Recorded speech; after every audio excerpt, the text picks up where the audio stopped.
آج مسلمان سے اگر پوچھے، اللہ کو ماننے والا، اللہ کے رسول پر ایمان رکھنے والا،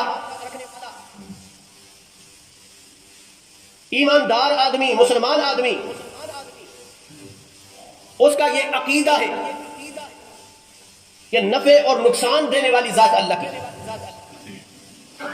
کسی بیماری سے، کسی قسم کی تکلیف سے کسی کو موت نہیں آ سکتی۔ موت وہی ہے جو اجل الہی ہے۔ اذا جاء اجلهم لا يستاخرون ساعة ولا يستقدمون۔ جب اجل آتی ہے ایک سیکنڈ کا بھی انسان کو مہلت نہیں ملتی۔ مسلمان آدمی کا یہ عقیدہ ہے کہ بیماری، تندرستی، صحت، نفع، نقصان یہ اللہ کی جانب سے ہے اور اللہ ہی اسے دور کرنے والی ذات ہے۔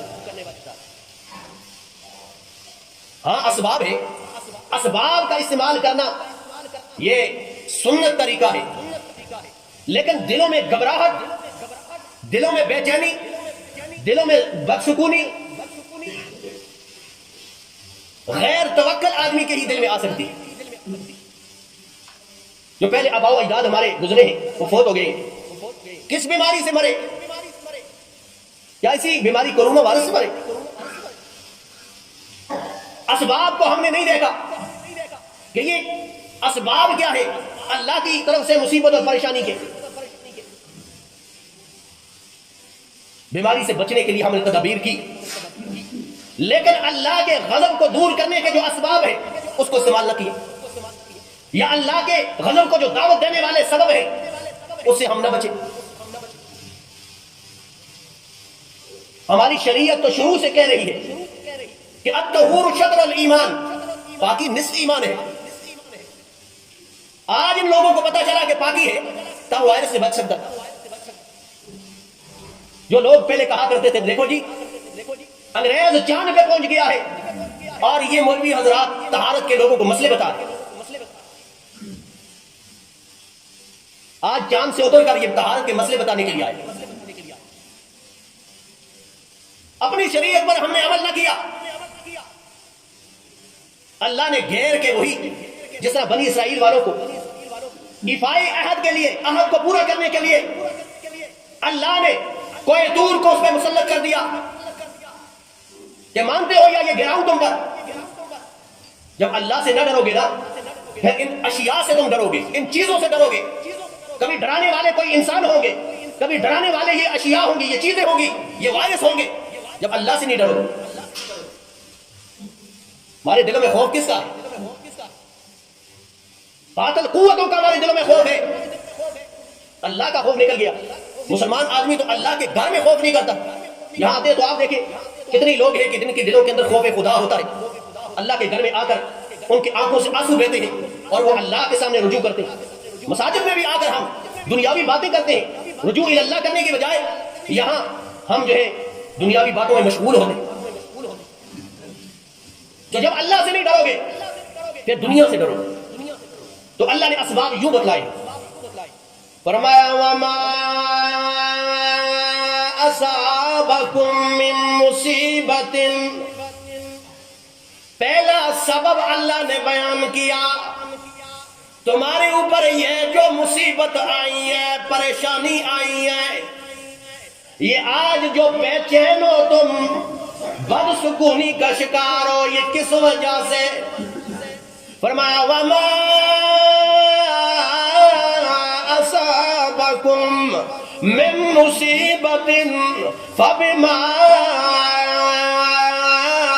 کسبت ایدیکم، کوئی بھی مصیبت اور پریشانی جب تمہیں پہنچتی ہے اس کی اور کوئی وجہ نہیں ہوتی ہے، کوئی اور سبب نہیں ہوتا ہے، بما کسبت ایدیکم، وہ تمہاری اپنی بدعملیوں کی وجہ سے ہوتی ہے، بدعملیوں کی وجہ سے ہوتی ہیں۔ امیر المومنین عمر فاروق رضی اللہ تعالیٰ عنہ کے دور کے اندر قحط پڑ گیا، یا بعض کہتے ہیں طاعون کی بیماری پھوٹ پڑی، کسی علاقے کے اندر، انہوں نے خط لکھا، امیر المومنین آپ آئیے، یہاں پہ لوگ مر رہے ہیں، یا بھوک سے مر رہی ہیں، یا طاعون کی بیماری پھوٹ پڑی ہے۔ امیر المومنین عمر فاروق رضی اللہ تعالیٰ عنہ چل پڑے اور کہا وہاں کے بڑے بڑے تاجروں کو بلانا، تاجروں کو بلانا، عمراء کو بلانا، رؤساء کو بلانا۔ آگے تو عمر فاروق رضی اللہ تعالیٰ عنہ نے فرمایا یہ عذاب اللہ کی طرف سے تب آیا کہ تم ناب تول میں کمی کیا کرتے تھے، جھوٹ بولتے تھے، دھوکہ دہی کرتے تھے، اللہ کے ساتھ بھی ناانصافی اور اپنی ذمہ داریوں کے ساتھ بھی ناانصافی کیا کرتے تھے، اس وجہ سے یہ عذاب اللہ کی طرف سے تم پہ آیا۔ سب نے کہا جی بالکل آپ نے صحیح کہا، ہم توبہ کرتے ہیں، استغفار کرتے ہیں، ہم آئندہ ایسا عمل نہیں کریں گے۔ ہاں یہ بیماری کیوں ہے؟ ہم نے عرض کیا تھا عصر کے درس کے اندر کہ جو تاجر 15 منٹ کے لیے اپنی تجارت بند کرنے کے لیے تیار نہیں، نماز کے لیے، وہ بیماری کے ڈر سے 15 دن اپنی تجارت کو بند کیے بیٹھا ہے، یہ ظلم ہے یا نہیں؟ اللہ نے کہا حی علی الصلاۃ، نماز کے لیے آؤ۔ ہم کہتے کیا کریں جی، بچوں کے لیے کمانا بھی تو ہے نا جی۔ اللہ نے کہا صبر کرو، 15 منٹ تم نہیں بند کرتے تھے نا، 15 دن تمہیں میں بند کرنا، یہ عذاب تب ہے۔ اللہ نے فرمایا وَمَا أَصَابَكُم مِّن مُّصِيبَةٍ فَبِمَا كَسَبَتْ أَيْدِيكُمْ، فرمایا یہ جو مصیبت تم پہ پہنچتی ہے، بے چینی پہنچتی ہے، ڈر اور خوف آتا ہے تمہارے دل میں، یہ تمہاری اپنے ہاتھوں کی کمائی ہے، تمہارے اپنے بدعملیوں کی وجہ سے ہے۔ وَيَعْفُو عَن كَثِيرٍ، اللہ فرماتے ہیں میں رحیم ذات ہوں، میں غفور الرحیم ذات ہوں، میں تو تمہاری کتنی بدعملیوں کو معاف کرنے والی ذات ہوں۔ لیکن انسان جب حد سے بڑھ جاتا ہے تو اللہ کا عذاب آتا ہے، پکڑ آتی ہے۔ اس صورت میں وَمَا أَنْتُمْ بِمُعْجِزِينَ فِي الْأَرْضِ، اور جب کہیں پہ اللہ کی پکڑ آ جائے، مصیبت آ جائے، بیماری آ جائے، اللہ اس قوم پہ اپنا عذاب نازل کر دے تو اللہ کو عاجز کرنے والا کوئی نہیں، تم اس سے بھاگ نہیں سکتے ہو، اس مصیبت سے بچ نہیں سکتے ہو۔ اور یہ مصیبت جب آتی ہے نا، جس طرح فرمایا وَاتَّقُوا فِتْنَةً لَا تُصِيبَنَّ الَّذِينَ ظَلَمُوا مِنْكُمْ خَاصَّةً، فرمایا جب اللہ کی طرف سے کوئی فتنہ آتا ہے، کوئی آزمائش آتی ہے، کوئی بیماری آتی ہے، تو خاص ان ظالموں پہ، ظلم کرنے والے طبقے پہ نازل نہیں ہوتی ہے بلکہ عمومی نازل ہوتی ہے۔ پھر نیک بھی اس جو ہے آزمائش میں، اس بیماری میں، اس مصیبت میں بے پڑتے ہیں، اللہ کا عذاب پہ عمومی آتا۔ تبھی تو کہا نا من رعا منکم منکرا فلیغیرہ بیدی وَإِن لَّمْ يَسْتَطِعْ فَبِلِسَانِهِ وَإِن لَّمْ يَسْتَطِعْ فَبِقَلْبِهِ هَذَا أَضْعَفُ الْإِيمَانِ، فرمایا جب تم منکر بات کو دیکھو، منکر بات، کوئی بھی شریعت کے خلاف بات دیکھو تو اسے اپنے ہاتھ سے روکو، اگر ہاتھ سے روکنے کی طاقت نہیں تو زبان سے روکو، زبان سے روکنے کی طاقت نہیں تو دل میں برا جانا۔ اور ہم کوئی بھی منکر بات ہوتی ہے تو ہم آنکھیں بند کر دی، اور جی اس کی اپنی قبر ہے تے اسی اپنی قبر ہے. اور جب پھر عذاب نازل ہوتا ہے نا سب پہ آتا. بنی اسرائیل والا ایک نیک بزرگ جب قوم والے حد سے بڑھ گئے، نیک بزرگ اپنی عبادت گاہ میں عبادت کر رہا تھا، اللہ کی طرف سے آرڈر ہو گیا اس قوم کو تباہ کر دیا جائے. فرشتے آئے، دیکھا اللہ اللہ کرنے والا ایک بزرگ موجود ہے، واپس گئے، اللہ تیرا نام لینے والا بھی موجود ہے، تجھے یاد کرنے والا بندہ بھی موجود ہے. اللہ ہم کیا کریں؟ فرمایا پہلے عذاب نازل کرو اس آدمی پر کہ خود تو اللہ اللہ کر رہا تھا، دوسری کی فکر نہیں کر رہا تھا. دوسری کی فکر نہیں تھی، آنکھیں بند کر کے بیٹھا.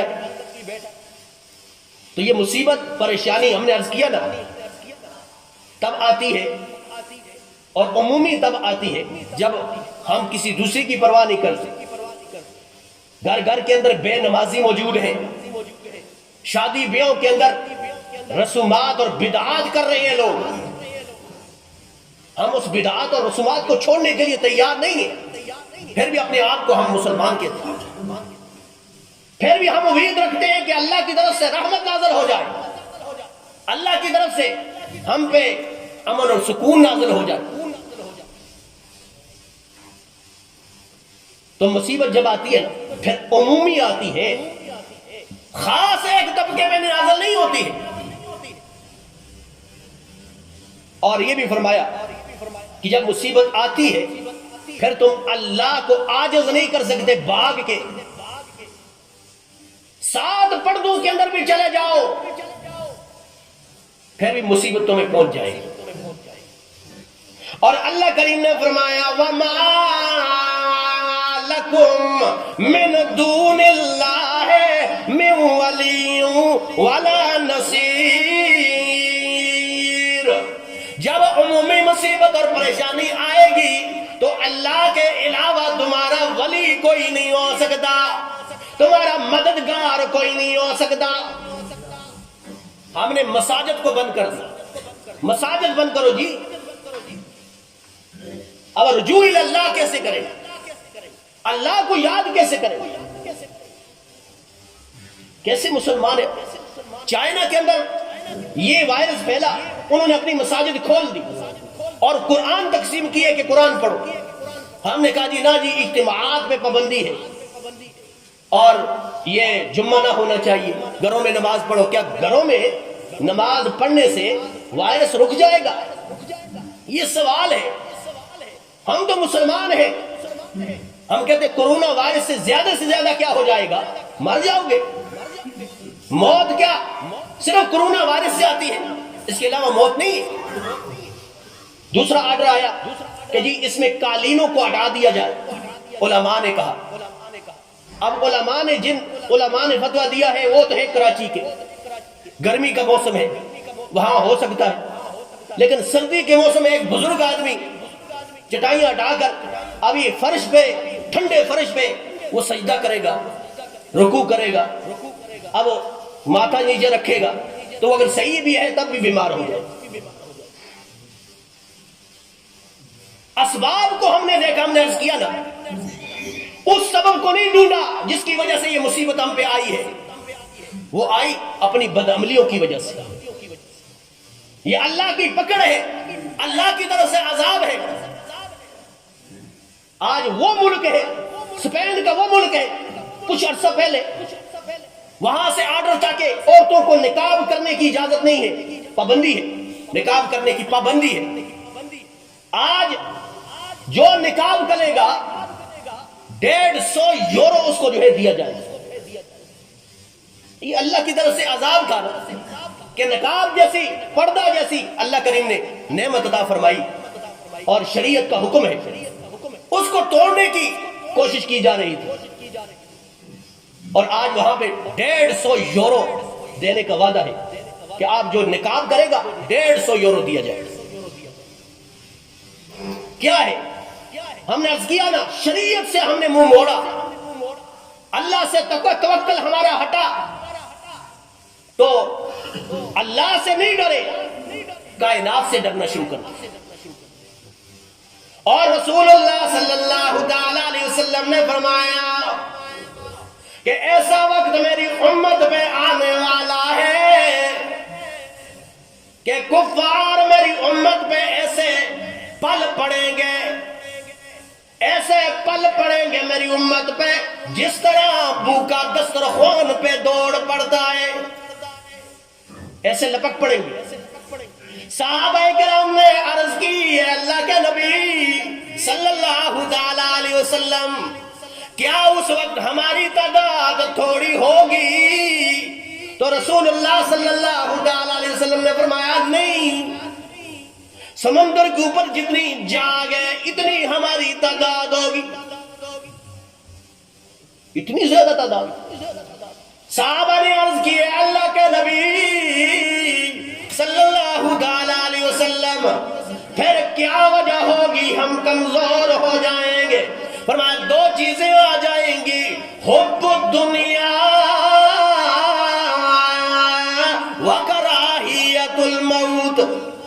مسلمان دنیا کی ہرس میں پڑ جائے گا، موت سے گھبرانے لگ جائے گا، موت آ جائے گی جناب، موت آ جائے گی، بیماری آ جائے گی، بیماری آ جائے گی۔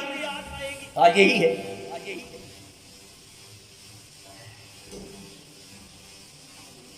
کفار ہم پہ پل پڑا ہے، مسلمان ہر جگہ پس رہا ہے۔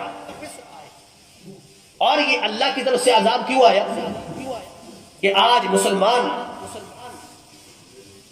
دنیا کی ہرس میں پڑ گیا ہے، دنیا کی فکر ہے، دین کی فکر نہیں۔ اللہ کے کتنے حکم ہم پورا کرتے ہیں اور کتنے حکموں کو پامال کرتے ہیں۔ موت سے گھبراہٹ ہے، ہر بندہ یہ سمجھتا ہے کہ موت سے بچ جاؤں گا۔ اللہ کریم نے فرمایا کل نفس ذائقۃ الموت، موت ہر آن آنے والی ہے، ہر نفس کو دبوچنے والی ہے۔ اور شاعر نے کہا الموت قدح کل نفس شاربوها والموت باب کل نفس داخلوها۔ موت ایک ایسا پیالہ ہے، ہر ایک نے اس میں سے پینا ہے، اور موت ایسا دروازہ ہے کہ اس میں سے ہر ایک نے گزرنا ہے، ہر نفس نے اس کا ذائقہ چکھنا ہے۔ وَلَوْ كُنْتُمْ فِي بُرُوجٍ مُشَيَّدَةٍ، بڑے بڑے برجوں میں محصور ہو جاؤ، بڑے بڑے برج، بڑے بڑے قلعے میں چھپ جاؤ جا کر کہ موت سے بچ جائے گا۔ فرمایا موت سے نہیں بچ سکتا۔ ہم نے عرض کیا نا، بیرونی کوئی علاقہ تھا، ایک شخص جو ہے پوری تیاری کے ساتھ ہیلمٹ پہن کر، کپڑے وہ جو حفاظت والے ہیں وہ پہن کر، دستانے پہن کر باہر آیا بیماری سے بچنے کے لیے۔ اب راستے سے گزر رہا تھا، ایک گاڑی والے نے مارا، نیچے پڑا اور وہیں موت ہو گئی۔ نیچے لکھا تھا کرونا وائرس سے بچ گیا اور کرونا کے نیچے آ گیا۔ موت سے کہاں بچ سکتے ہو؟ ہاتھ نہیں ملانا جی کیوں؟ سلام نہیں کرنا جی کیوں؟ حفاظت ہے۔ پھر مسجدوں میں نماز کے لیے باجماعت آپ آتے ہیں، پھر کیوں؟ ہاتھ ملانے سے کیا یہ بیماری منتقل ہوگی؟ نماز پڑھنے سے منتقل نہیں ہوگی۔ پھر ہمارا عقیدہ کدھر گیا کہ اللہ ہی نفع نقصان کا مالک ہے۔ ہاں حفاظتی تدابیر ضرور کرو، ہم پہلے عرض کر چکے ہیں کہ ان اسباب کا استعمال کرنا، حفاظتی تدابیر کا استعمال کرنا، یہ تو سنت ہے۔ لیکن مسلمان کے دل میں خوف ہوتا ہے تو اللہ کا ہوتا ہے، غیر اللہ کا خوف نہیں ہوتا۔ ہم تو یہ عرض کر رہے ہیں کہ مساجد کو بند کرنے کی بجائے آپ وہ راستہ بند کرو جہاں سے یہ بیماری آئی۔ اب سمجھ نہیں آتی اس بات کی کہ ظاہرین ایران گئے تھے اور واپس آئے اور یہ بیماری لے کر آئے۔ اب درباروں پہ اور قبروں پہ تمہیں شفا ملتی تو یہ بیماری لے کر آتے کیوں؟ یہ عقیدہ لوگوں کو نہیں بنتا۔ غیر اللہ سے پھر بھی مانگنے کے لیے ہم جاتے ہیں. اب یہ بیماری وہاں سے ایران کے راستے داخل ہوئی. اس اسباب کو بند کرنے کی بجائے، ان راستوں کو بند کرنے کی بجائے مساجد کو بند کرو تاکہ اللہ کی طرف رجوع نہ کیا جائے. اس لیے دوستو ایک اہم ترین پیغام یہ ہے، اللہ کا عذاب ہے، توبہ استغفار کرو، اللہ سے اپنے گناہوں کی معافی مانگو. اور دوسرا کہ دل کے اندر خوف ایک اللہ کا ہونا چاہیے کہ اللہ نے بیماری بھیجی ہے، شفا بھی دینے والی ذات اللہ کی ہے. اللہ سے دعا ہے اللہ قرآن و سنت کی سچی تعلیمات پہ ہمیں عمل کی توفیق نصیب فرمائے. وآخر دعوانا ان الحمدللہ رب العالمین.